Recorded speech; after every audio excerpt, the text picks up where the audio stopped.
turizm məqsədli Türkiyədə oturum izni almaq. Bu biraz önəmlidir. Bu barədə biraz çox danışacağam.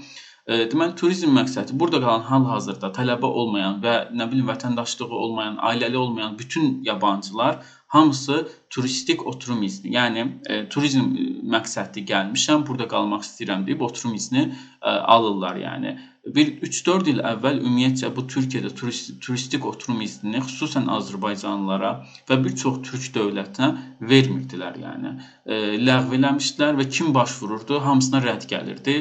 Çıxırdılar, qaçaq düşürdülər, deport olunurdular. Yəni həqiqətən çox çətin vəziyyət idi. Amma indi sevindirici hal budur ki, son vaxtlarda, son 1-2 ildə artıq bu turistik oturum izni ilə bağlı hər hansı bir problem yoxdur.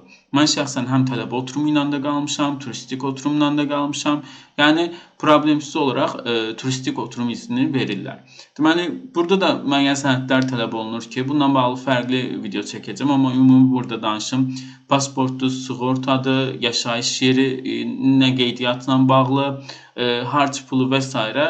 Bunlar lazım olur. Çox vaxt misal üçün orada qeyd edirlər ki, Türkiyədə özünü keçindirə biləcəyi qədər. Bu daha çox Almaniyada daha qatı qaydalarla təşkil olunur. Amma Türkiyədə belə deyil. Misal Türkiyədə sizi məcbur eləmirlər ki, oradan bank rekvizitlərinizi göstərin ki, sizin nə qədər pulunuz var, burada dolana biləcəksinizmi və s. Elə bir şey yoxdur.